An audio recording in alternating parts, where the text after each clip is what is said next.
Alrighty, it's just gone 12, so we'll make a start. I know we've still got people joining us, which is great to see how much interest there is in this event. No mai haere mai, welcome to the third Lunchtime Kōrero session, the second hosted by the ARANZ Wellington branch. For those of you who don't know, ARANZ is the Archives and Records Association of New Zealand, and aims to promote and advocate for the understanding and importance of records and archives in Aotearoa, New Zealand. Thank you for joining us today, and a special thank you to our speakers for offering their time and expertise for this kōrero. Please turn off your microphones and cameras to accommodate everybody's bandwidth capacity. We encourage you to pop your questions and comments in the chat, which we'll monitor, and we will ask our speakers your questions at the end of the session.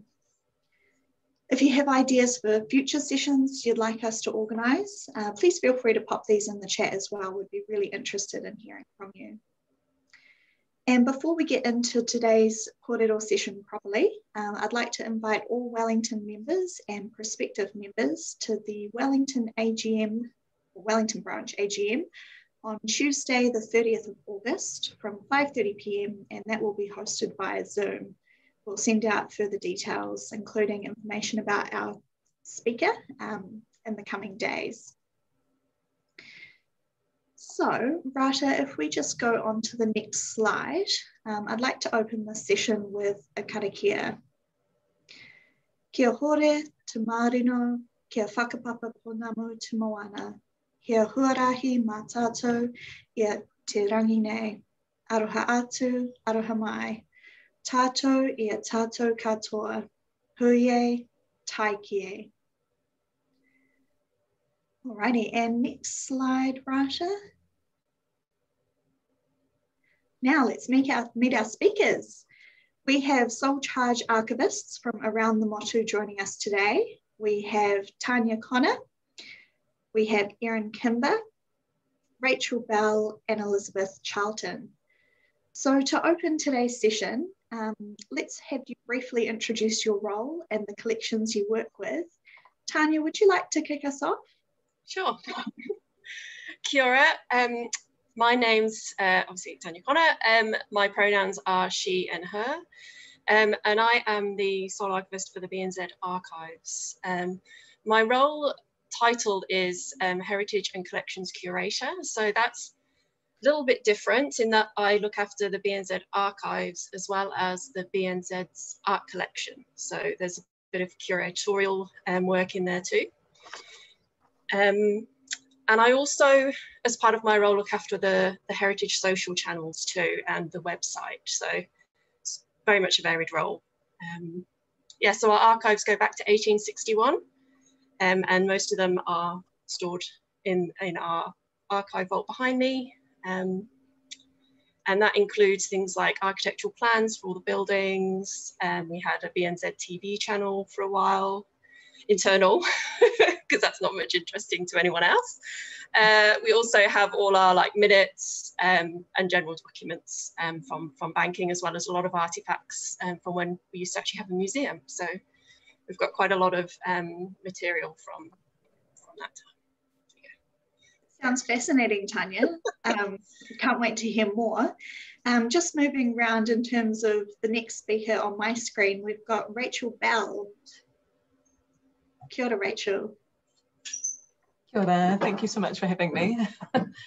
So I'm definitely the kind of newbie on the block, and straight out of finishing the Masters, I found myself in two sole charge roles.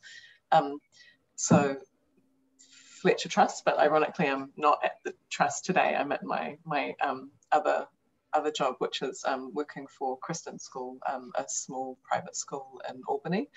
But no, at the trust we have the business records of the companies that made up the Fletcher Group until 2002, and my role there is as the archivist. So I'm getting my head around that. Thanks, Rachel. That sounds like you're wearing multiple hats. Yes, I pop up for the poor people at places like NZMS and Vernon, I think, are sick of me. Next on my screen, I see Elizabeth. Elizabeth, welcome. Hi, thanks, Audrey. I'm the province, my formal title is Province Archivist. I've been here since 2013 in the archives, and I took over this role in 2015. What can I say? Archives, museum, you name it, I must probably have it. Dating back to the 1830s. I do have a few older things in the collection, but they're published books and not archival as such. And yeah, hold a load of random things, quite a few things out of scope, may I say, which, yeah, enough said. Thanks, Elizabeth. Looking forward to hearing more. And finally, we've got Erin Kimber. Welcome, Erin. Kia ora, ko Erin Kimber tōku ingoa. I'm the archivist at the Macmillan Brown Library at the University of Canterbury. I feel a wee bit like the fraud in the group because while I am the only archivist, I am part of a great team here in the library. So I do probably have a little bit more support than a lot of my colleagues speaking today. But my collection encompasses architectural drawings, documentary archives, oral history, film, photographs, you name it. And it's a pretty sizable collection, about 5,000 linear meters and about 250,000 architectural drawings and more photos than that. So yeah, and I do a bit of everything here as well. Wonderful, thank you, and welcome to all of our speakers. So in no particular order, we'd love to hear one project that you're working on at the moment or a favourite project that you have worked on in the past. So I'll just open the floor to our speakers. Would anybody like to start answering this question? Yes, I'm happy to answer this one. So it's quite a strange answer at the moment. I don't know if you're aware, but the BNZ is actually selling the vast majority of the art collection. So that is currently a really big project for me. So it kind of encompasses both areas where I've been doing a lot of research into things like getting the auction catalogue and provenance and all those sorts of archival research for the art collection. And then wearing my other hat is in terms of logistics for getting the art collection physically removed from our locations, which was over 30 locations throughout the country and delivered to webs. So so that's been a really big and interesting project, one I'm not likely to repeat. So kind of a big learning experience for me. So that's probably my biggest project at the moment. And then there's an ongoing project which is a bit different, which is we have a new premises going up on 1 Whitmore Street in Wellington, and I'm really thankful that the bank has given me a space in that building. So I'm working with the architects around display, cabinetry, digital screens, and I'm doing some training for Adobe Premiere so I can put video content together to share on the big screens there. So there's some really interesting stuff for me going on at the moment. So yeah. Sounds like you got a lot on your plate, and great to be able to have a space where fellow archivists and interested public can come and see some of your collections. That sounds really great. Mm-hmm. Rachel, would you like to tell us about a project you've worked on or are working on? Yeah, so I'm still very new to the role at the Fletcher Trust. I started in December last year and had a little bit of handover, and so I'm still in my first kind of 8 months proper, but one of the things I'm working on and really looking forward to is becoming a digital content partner with Digital NZ. So we're going through the motions at the moment of making sure that all the metadata is compatible, and yeah, really excited to see how that goes and what happens when the collection is more accessible to a wider audience. Yeah, Digital NZ is a great platform, somewhat biased. I'm based at the Turnbull, which is part of the National Library, but it's such a great way to surface collections and host material. Most of our audience would be familiar with Digital NZ, but if you're not, we can pop a link in the chat. Elizabeth, would love to hear a project you're working on or have worked on. Well, my big win is that I've finally got my environmental control under control, and that was an 8-year project. Wow. And it was finally finalised in June. So, yeah. Congratulations. What did that involve? A lot of data logging and analysis, some very hard conversations with air conditioning technicians who seemed to think they knew what kind of conditions were good for archives.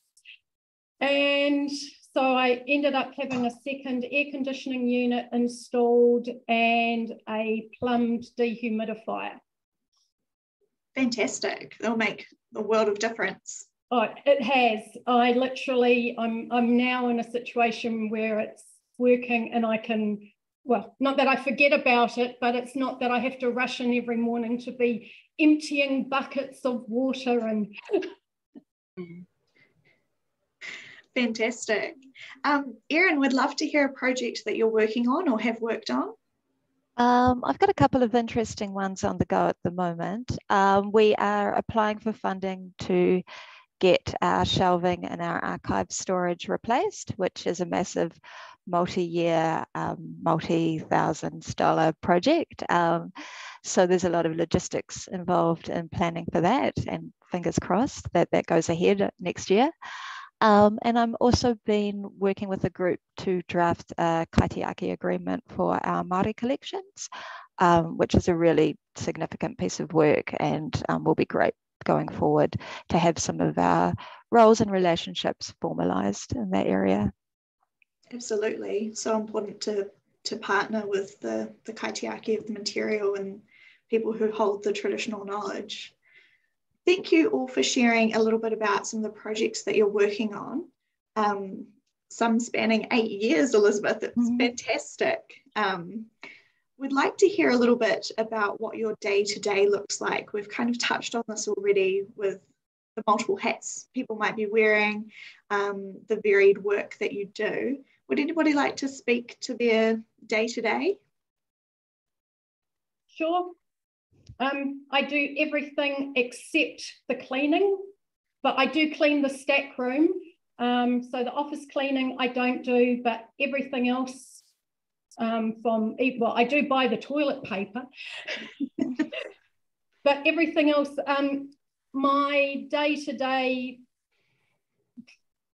every day can be different. So the best thing would be more to say from my job description that I will touch on these things over the course of the year. And I think, you know, that really is the scope of being a Soul Archivist. So policy and planning, collection management, access and outreach. When the job description was written, staff management, well, I do have to manage myself.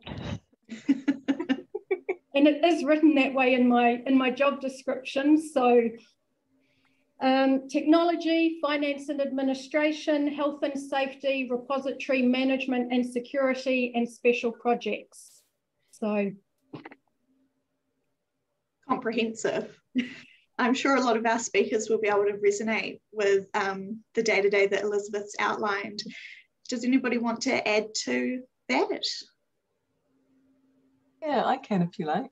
So I'm really lucky to have a collection that there's lots and lots of interest in, and so because I'm only there part-time, the majority of my time is taken up with answering queries, and that's really what kind of I do, what takes up most of day-to-day activities, and then the rest of it, kind of all the other daily and long-term management and other projects just have to fit in around that, and that's been an interesting reality to kind of grapple with, that I prioritize trying to get people the information that they're looking for, and then the other stuff just happens as it can. So it can be quite slow moving in lots of ways, but yeah, most of my time day to day is definitely query based, which is really great in many ways, to feel like the collection is something that people want to use.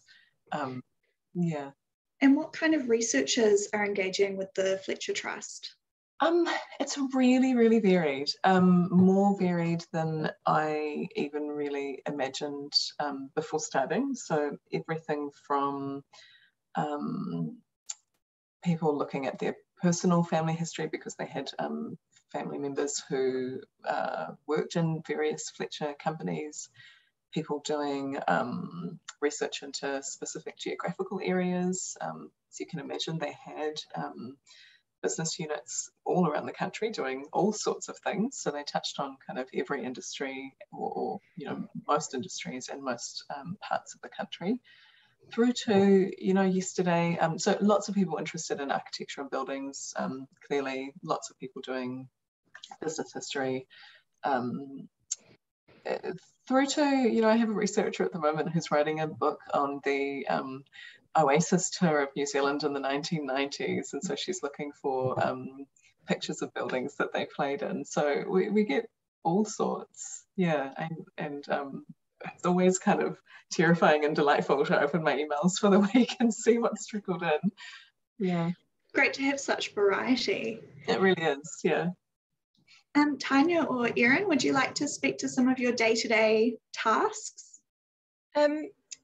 It's very similar and very similar research requests really to Rachel. Have a lot of from the council, particularly around the architectural history of certain old BNZ buildings. Lots of academic researchers, so like people, one couple of years ago was like researching how many female shareholders there were at the bank. So there's a lot of cultural history as well that we have that can be accessed. So yeah, and a lot of genealogy sort of requests, and also a lot of internal. So I do a lot of work. So we did a rebrand, so lots of work on kind of our cultural identity and how we've sort of changed over the years and some of the firsts, and you know, just trying to add to that dialogue and telling the BNZ story. So there's that sort of thing. I've got a head of regions who wants some research on his area that he's new to, and the history of BNZ in that area. So that's quite interesting as well. That I think it's quite important that the BNZ employees also interact with the archives and the history. So I find that that's probably about 50-50 at the moment in terms of internal and external inquiries. And probably adding to that is a lot of social media. Like I'm constantly writing posts for social media, content for specific heritage channels that I have on the website, but also now I'm feeding content through to the main BNZ channels as well. So that takes up, like the role has changed so much over, I've been here for 8 years, and it's definitely becoming more of a content, you know, sharing photographs, imagery, sourcing interesting snippets and condensing them down into little paragraphs. So it's definitely changed a lot in that respect, and that takes a lot more of my time than it used to. Absolutely, it's hard to anticipate how mediums like social media can impact on our outreach, but so great that we get to engage with these new audiences that perhaps we may not have previously. Yeah. And it was a godsend when we had a museum and we'd have people come through the door in schools and we could interact that way. But when the museum got closed through the earthquake, the Wellington earthquake, it was a godsend having a website and having channels where people could still get in contact with us and we could share stories. Yeah. And I think a lot of the researchers are anticipating being able to engage with collections remotely. It's no longer the default to come into physical reading rooms. So great to have social media as a way to surface that material. Erin, would you like to add anything about your day-to-day? I think that very similar, and always the inquiries and requests are prioritised. So it's fitting everything else around those. While we are a university collection, we are open to the public. So we are about 50% inquiries from the public and researchers around the world. So a lot of what I do is remote as well. And at this time of year, we've just had semester 2 start. So it's prepping for classes that I teach into as well and doing that research for that. And then, yep, social media, website development stuff, working out what's being catalogued, kind of thinking about what the upcoming research priorities are to sort of see where you put your resourcing, and yeah, bit of everything like everyone else. Bit of everything. I think that's one of the benefits and challenges of being a sole charge archivist. That leads us to our next question. And again, I'll just open this to our speakers. What are some of the challenges of being a sole charge archivist? And this might vary from institution to institution, but if you've got particular things in mind, please feel free to share with our audience. Isolation. Along the lines of not having sounding boards straight away. If you know, policy little bits, wording, does this, you know, is there a better way of saying it, little things along those lines. Health and safety, working alone is a big issue, because I can be, while I'm in a building with other people, I'm on a completely separate floor. So I come and go, you know, people wouldn't know whether I'm on site, off site, out the back, injured. So things such as working at height for cleaning in the stacks, I will get, I used to have a few volunteers, and so things like that would only be done when I had a volunteer on site to ensure that level of safety. I think you've touched on a really important point there, Elizabeth, not just the isolation in terms of feeling like you're working in a vacuum, but also some of those health and safety concerns. That's a really good point. For those of you who have joined us since we had our introduction, we've just encouraged you to pop your questions into the chat, and we will field those questions at the end of the session. Any other speakers want to speak to some of the challenges of being a sole charge archivist? I think one of the big challenges can be advocacy as well, and kind of making your voice heard in terms of asking for resourcing. And even though I'm part of quite a large library system, sometimes I feel like I am the only voice for the archives. So if any of my managers are in the audience, I'm sure they know that I can be a squeaky wheel. But, you know, sometimes you have to be, because there really is no one else voicing those needs. I have a similar struggle, whereas I'm not core business, as I sit outside of a bank. You know, when I'm putting my hand up for money, I'm very far down the chain, and I don't give back to the business, whereas other, you know, in terms of monetary value, you know, obviously there's a value there. But yeah, sometimes you know, trying to stick your head above and just say, hello, can I have a bit of resource or something, and yeah, so that's quite different, because you're very, very different function to the rest of the bank and how they work. Yeah.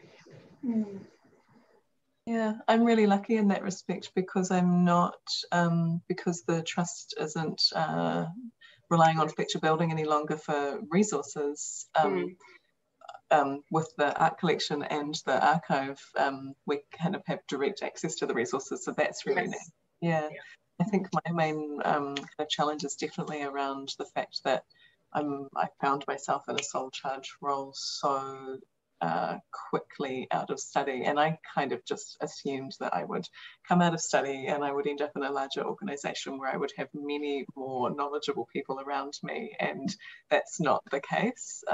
So yeah, it's been a sole charge role for a while, and I'm not sure, I mean, many of you probably know more about it, or lots about the organisation already, but one of two archivists ago was an amazing woman called Dorothy Nielsen, and Dorothy passed away while she was still working at the archive, and so there wasn't really handover from her to the woman who was in between us.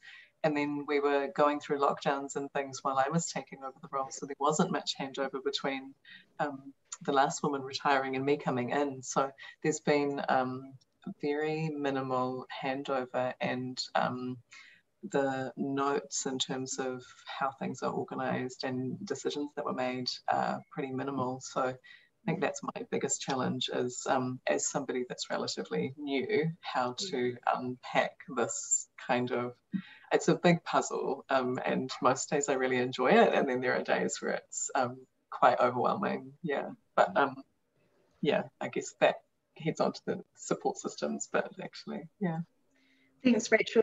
Can I just say, for Erin saying about the advocacy being a challenge, I actually find that when I first started, there was a committee that I would report to, and the administrator,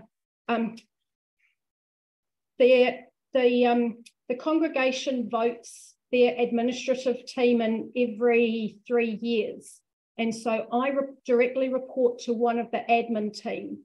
Now, there was a archives committee. So at the time when my current big boss was my direct report, he didn't want the committee. So instead, my monthly reports go straight to a provincial administration. So I've actually got now, I feed directly to all my bosses. So in a way, removing the committee has made the archive more visible because everything goes straight away to the full board every month. So that, in a way, while it is a challenge, that's also been a positive win in that way to get around that level of, hey, don't forget the archives. When, you know, in a lot of record management talk we say about not being visible, I managed to have a boss who has made me even more visible that way. That's fantastic, and great to have that level of visibility in the organisation. And as well, but because of collecting the data on research inquiries and other things that I mentioned in the job description, it's always to the fore, the value. And again, as for Tanya, I'm not a direct function of the religious congregation, but I can demonstrate the value that I provide, that the archive provides to the organisation, and it's always visible in that way, so they can't forget about me. That leads us to our next question. So where do you go for help? Are there support systems for sole charge archivists? And maybe we'll start with you, Tanya, if you'd like to start this discussion. So it's because of the role is so varied. I'm actually quite lucky in some ways that I work for such a big organisation, because they have an IT team and they have a legal team, and we have a comms team. So I can always tap into those resources. And because what I'm talking about is quite specialist, you know, those teams find it really interesting and they really want to engage and help, because I'm that, you know, it's not about interest rates. so it's quite interesting for them, and I get the support that I need for things, you know, like that. So there's that sort of support, and this is a social media team, so I can always run things by them if I need to. As much as I run autonomously, most of the time I can just ask them for advice, or do you think this is pitched right, kind of advice that way.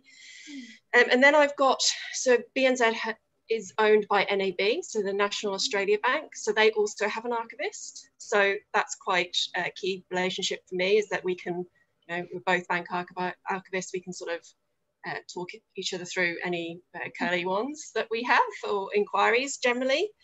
And then in Wellington, Joanna Newman is the ANZ archivist. So like we try and catch up quite regularly, or if I've got anything that I'm not sure about, I'll always flick an email through to Joanna. So that's my sort of support network, if you like. It could probably be bigger, and I probably would like it to be bigger. So yeah, there's always room for more advice and more consultations and just catch-ups, because, you know, it is quite a lonely field, definitely. Yeah. Thanks, Tanya. Maybe one of our over 100 participants would be interested in reaching out to you and to any of our archivists to offer support or collegial relationships. Of course. Rachel, would you like to talk us through some of your support systems? Yeah, I will immediately second Tanya and say Joanna Newman has been my absolute saving grace in this role. She has been, I was very fortunate to do my practicum with Joanna when I was studying, and she has gone on to be incredibly generous with time. And yeah, I mean, the trust is really supportive, which is great. And so I'm fairly confident that when I need things, they will actually help me to get that. And then I found the New Zealand Records listserv amazing, and Vernon's Slack channel. I kind of am in there pretty regularly. So I've tried to be really proactive about just kind of not being too shy about getting out there and just asking questions, even when I thought they seemed a bit silly. And overall, I've found the community really, really willing to share. I do have one amazing, long-standing volunteer who's really knowledgeable. He used to work for Fletcher in the capacity as an information officer, and he's retired now and has been working as a volunteer for a long time. And so he is great in terms of the contents of the collection. And then one staff member who's been working on data management for a long time remotely. So they, between them, usually manage to kind of point me in the right direction. But yeah, I have been incredibly grateful for people in the community that have reached out and answered questions when I've asked them, and for Jo's help. Yeah. Mm. Thanks, Rachel. Erin. Yeah, I mean, I've worked in libraries and archives for like over 15 years now, so I do know a lot of people, and there's kind of always know who to ask, and then they can point you in the right direction. And we're quite a small community down here, but everyone kind of knows each other, and you sort of know who to ask for help and things like that. So yeah, I feel like there's quite a supportive environment for me.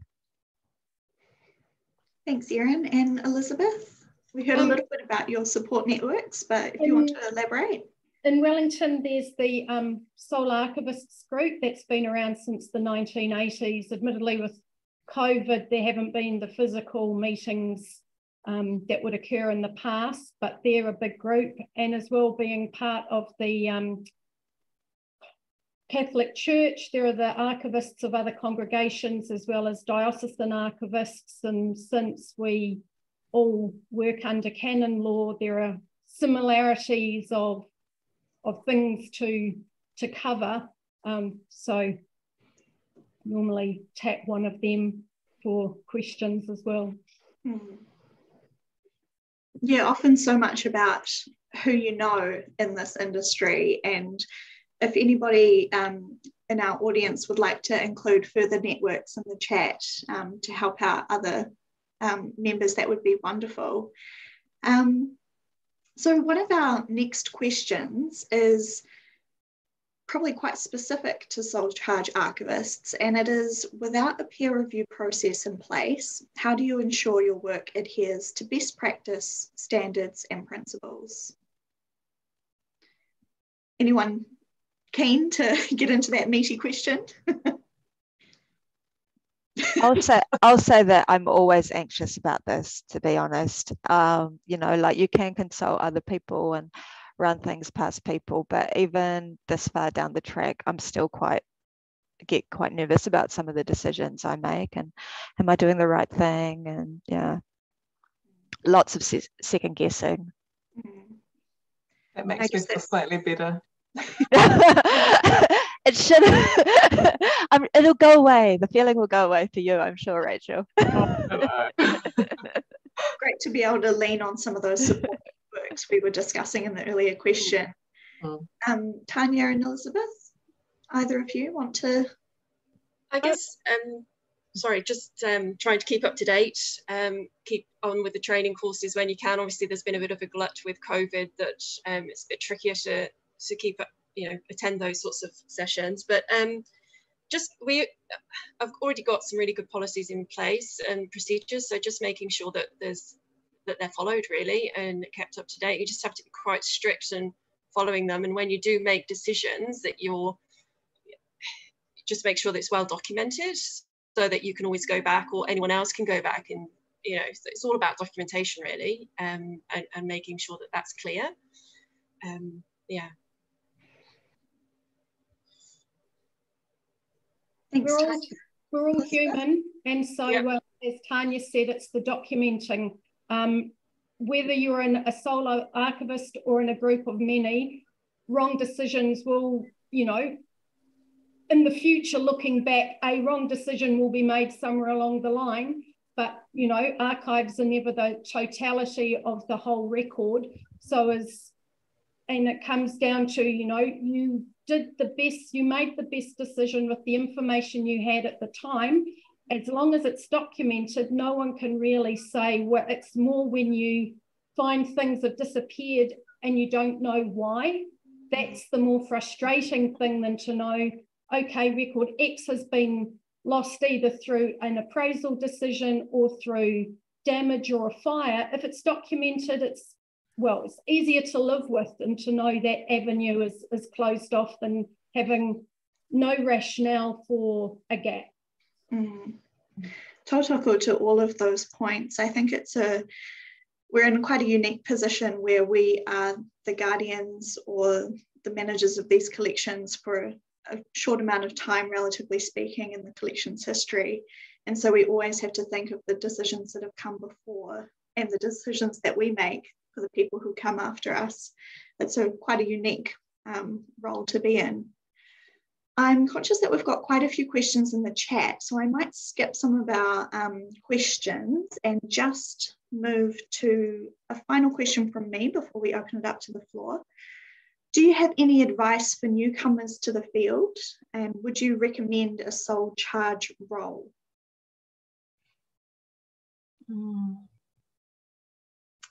I guess as a newcomer, to be honest, when I was thinking about that this morning, I just thought to make connections, like you said, it's so much about the community and about people who you know and how they can assist you. So I guess just don't be shy if you're going to take on a sole charge role, of being really clear with your potential employer about what resources you might need to do that well, and don't be shy about reaching out to people and asking for help or seeing what other people do. Thanks, Rachel. Anybody else? Get involved with ARANs or, a more regional group. Then at least you're starting your own network. And the other big thing, especially newcomer, if you're a sole archivist, is to get to know your collection before rearranging or doing anything like that, because it's that context of understanding what you're dealing with, before doing those types of major projects. Tanya or Erin? I just, agree with what people are saying, is like, in this kind of role, your network is really important to you. So if you can take opportunities to meet people, even online, that's going to be a big help. But I mean, I would say take on the job. I've been in my role for 8 years and I absolutely love it, and I'm never bored, and I've always got more that I could do. So I think that's a fulfilling thing as well, is that these kind of roles, there's always something you can be doing. There's always more you can be doing. So there's that feeling of wanting to come to work. And I think depending on obviously the specific role, but a big key for me has been to make sure that I involve myself with the industry that I'm the archive for. So, don't lock yourself away just because you're the archivist, I think it's still important that you go to team meetings, that you go and talk to other people within your kind of sphere of work, so that you get not only a better understanding of the business that you're working for, but also that you know, you build those relationships, and so you know, you get to know more things, you get to know who to go to, and just kind of making sure that you do involve yourself with the industry or the area is probably a key one for me. Yeah. Great advice. I think now we'll move to some of our audience questions. I'll just kind of work our way back. We've got quite a few. So Nigel Bond has asked, or is interested in knowing, what collection management software you each are using. That's perfect. We use Menisis. It's a Canadian company, also used by the Hocken and Ngāi Tahu Archives. At Fletcher, I use Vernon, and then at the school, I'm in the process of implementing Recollect for them.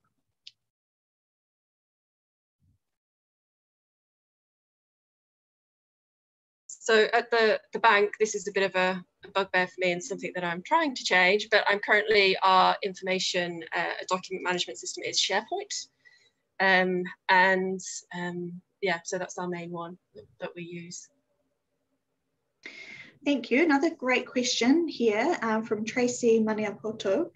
Kia ora, for Soul archivists working in iwi archives or wanting to establish an iwi archive, what archive-specific support would you recommend as a starting point?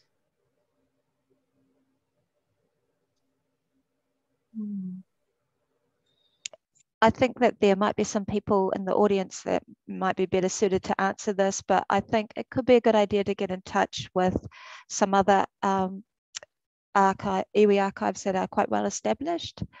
Here we have the Ngāi Tahu Archive, and that's a really great team there. So you would contact them maybe. Thanks, Erin. Any other responses from our speakers? Oh, sorry. Okay. One of the other questions. Sorry, can I just add to that? Also, Archives New Zealand as well would be a good place for support. Thanks, Erin. Ashwini Cheska asks, hi Rachel, I checked your archives collections website and love it. What platform is it built on? Do you know? Yeah, so that is the Vernon web browser, which draws from our Vernon database, but with significant additional zhuzhing from an amazing design company called In-House Design. Yeah. Fantastic, thank you, Rachel. Rata asks, Elizabeth, how can people go about getting involved with the Soul Archivists Group? I'll just need to find the email address for the person who holds the list, and I'll type it in. Thank you, that would be great. Susie has a comment here. In Murihiko, Otago, we have set up a bit of a peer support system for GLAMs under Otago Museum, which could be an idea for ARANs nationally, maybe. That's a really good point, Susie, thank you. Lydia Baxendale says, Kia ora, Tanya, is BNZ selling the entire art collection or retaining some? Will this free up some of your time for other mahi if that collection is removed? Kia ora. So we currently have 350 pieces in the collection, and we'll be retaining just under 30. So, and some of that collection will be taken into the heritage collection. So some of them we've retained for heritage purposes. So it will free up some time, probably less than I was hoping. Having gone through COVID, a lot of my time was done through loan requests and movements of artworks, building relocations. So I actually didn't do that much with the art collection over those last 2 years, apart from a big chunk of work now. But actually it made me realize that actually I'm not going to get that much free time because I was still really busy.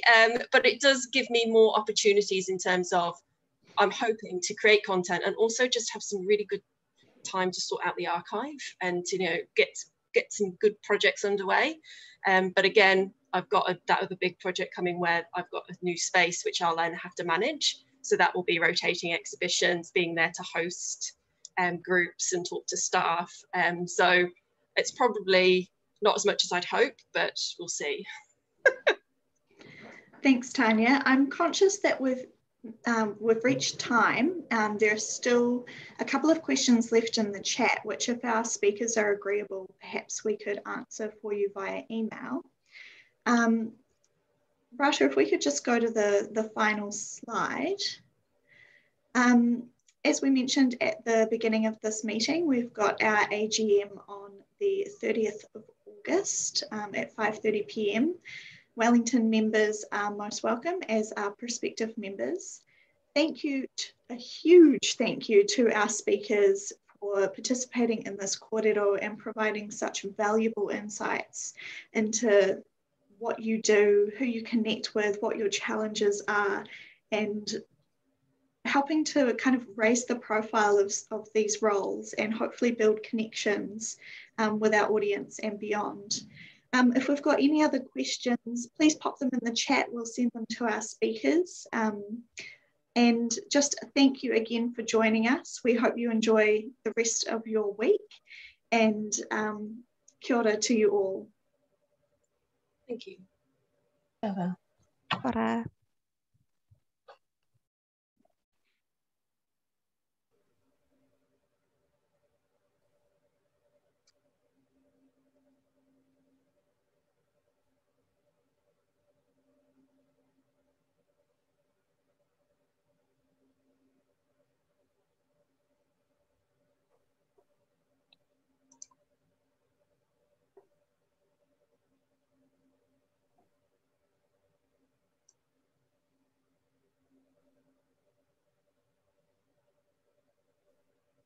Thank you, speakers. We've just got a few more participants leaving the chat, but really, really appreciate you sharing your time and expertise. You might be interested to know that we had over 100 attendees for today's session, and really great questions in the chat, as well as a lot of thank yous for sharing your knowledge and your expertise. If you are happy for us to email you the additional questions that we didn't get time for today, no obligation to respond, but if you would like to, we'll send that out in our comms, as well as when we get the recording up online. Thank you. Thanks. Thanks, Audrey. This is really well organised as well. You did a really great job. Thank you. Yeah, it was credit to the ARANS team. It's a team effort. Yeah, awesome. Thanks. Oh, thank you for having me. I'm not sure how much value I added to that. I'm so conscious that I'm so fresh. No, Rachel, it was really good. It was great. Yeah. And I also think it's really valuable to hear from people who are quite fresh in their roles as well, because, you know, not everyone has been in the job for a long time. Yeah. So really I feel valuable. like that every time I foray out to email the listserv or ask somebody a question, I'm like, oh, it's me again. Oh, no, it's good. It's really good. Yeah, no, thank you so much for asking me. It's really neat. And now I want to hear more about everybody's collections. Yeah. Yeah. So unique, and sometimes we forget how special the collections are when we work with them day in, day out. But such a great insight. So thank you all. We'll end the session here. We'll stop the recording and hope you go and enjoy a lovely lunch, and take care. Thank you. Bye. Thank you. Have a good Thank you. afternoon. Bye.